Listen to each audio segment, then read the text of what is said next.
سلام بینندگان عزیز، علی جان علیف، آموزگار زبان انگلیسی از مؤسسه تعلیمی تیم کالج میباشم.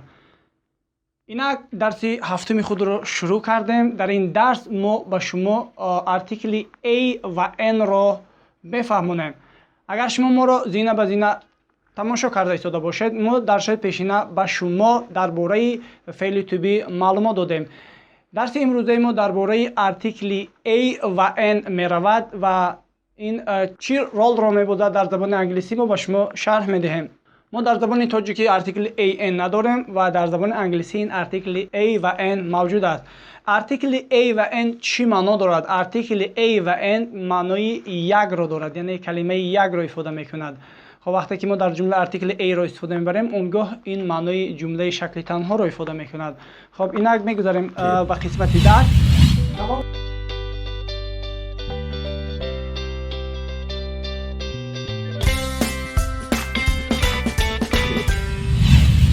ارتیکل A و N فرقیت از همدیگر چی دارند؟ ارتیکل A we use singular noun which start with consonant. اسمای تنهایی که با همصدا سر میشد.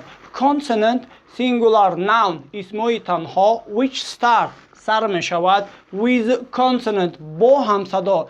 اسمای تنهایی که با همصدا با حرف همصدا سر میشد به مثل B C D F G H K L M و دیگر حرف ها. در زبان انگلیسی 21 تا همصدا هست و 5 تا صدانک است. اسمای تنهایی که با همین همصداها سر می شود، ما ارتیکل A را پیش از اسم استفاده میبریم. فراموش نکنید اسمهای تنهایی که در حالی که اسم جمع می شود دانشجوها و معلمان میگویم، به ما ارتیکل A دیگر لازم نمی شود. ارتیکل A پیش از اسمهای تنهایی که با همصدا شروع می شود استفاده میبریم. به مثل a book, a chair, a teacher, a mobile phone, a car, a desk و دیگرها. معنای A این یک رو استفاده میکند. ما a book گفتیم، یک کتاب، book گفتیم هم این کتاب می شود و معنا دیگر نمی شود. خب دیگر singular noun which start with vowel اسمهای تنهایی که با vowel این معنای صدانک رو دارد. singular noun which start with vowel اسمهای تنهایی که با صدانک سر میشد. به مثل صدانک ها در زبان انگلیسی 5 تا میباشند. A, E, I, O, U. اسمهای تنهایی که با همین 5 حرفی صدانک سر بشود، ما حتما ارتیکل N را استفاده میبریم. به مثل an apple, an engineer, an island, an orange, an umbrella. ما چرا ارتیکل A را در پیش از صدانک ها استفاده برده نمیتونم؟ چون که تلفظ غلط میشود و ما مشکل مثلا به مثال apple گفتن مشکل است، engineer علاکه این برای ما مشکل است. برای همین پیش از اسمهای تنهایی که فراموش نکنید اسمهای تنهایی که با صدانک سر میشوند، ما ارتیکل N را استفاده میبریم. an apple سیب، an engineer مهندس، an island جزیره، an orange افلسون، an umbrella چتر. خب فراموش نکنید اسمهای تنهایی که با صدانک سر میشود ما ارتیکل N را استفاده میبریم. اسمهای تنهایی که با حرفهای همصدا سر میشود، اسمهای تنهایی که با حرفهای همصدا سر میشود، ما ارتیکل A را استفاده میبریم.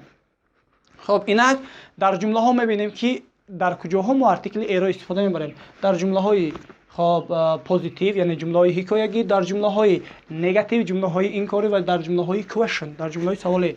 خب I am a student. خب I am a student. S این حرفی همصدا است. از این لحاظ ما ارتیکل A را استفاده میبریم. I am a student. من دانشجو هستم. یک نفر را استفاده کرده. You are an engineer. تو مهندس هستی. این هم یک نفر را استفاده میکند. تو مهندس هستی. You are engineer. You are an engineer. فرقی ندارد. He is a doctor. وای دکتر است. He is doctor. وای دکتر است. She is an actress. هنرپیشه است. She is an actress. هنرپیشه است. It is a computer. این کامپیوتر است. اینجا نگاه میکنیم ارتیکل A N اسمی که با همصدا سر میشود ما ارتیکل A S همصدا E این صدانک است. An. I am a student. You are an engineer. I am an engineer. You are a student. خب در جمله های اینکاری نیست. در جمله های اینکاری ارتیکلی A و N بعد از سوفیکسی not می آید. در جمله های اینکاری ارتیکلی A و N بعد از ریسچه not می آید. I am not a teacher. T حرفی همصدا می باشد. I am not a teacher. T حرفی همصدا می باشد. از این لحاظ به ما لازم شد ارتیکل A رو استفاده کنیم. I am not a teacher. You are not an actor.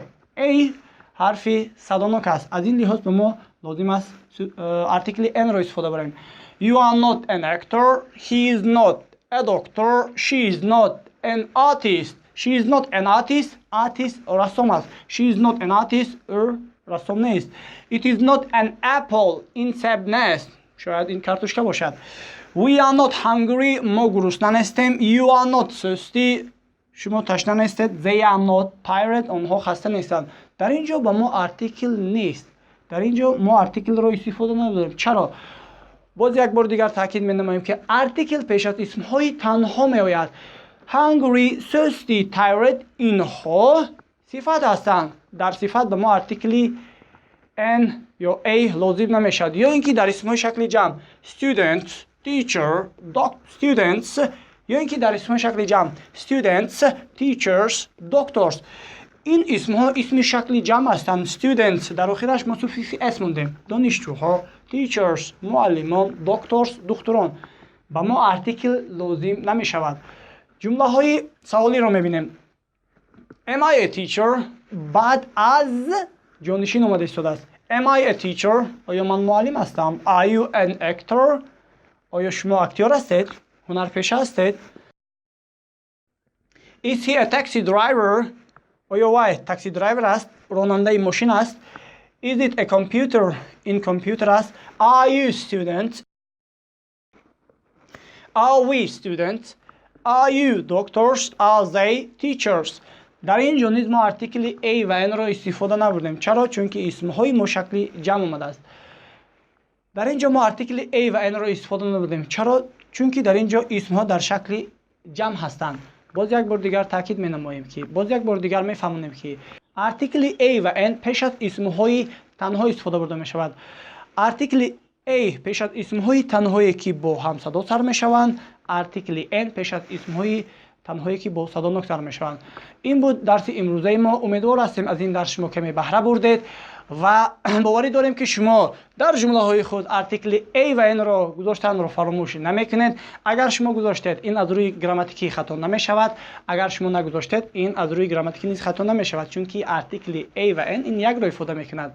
خب گذاشتید خوبتر می‌شود، نگذاشتید خطا نمی‌شود. خب با ما بودن را فراموش نکنید. حتما ما را پیگیری نمایید. در شبکه ما ابونه شدن را فراموش نکنید و پخش زنگوله را نیز فراموش نکنید.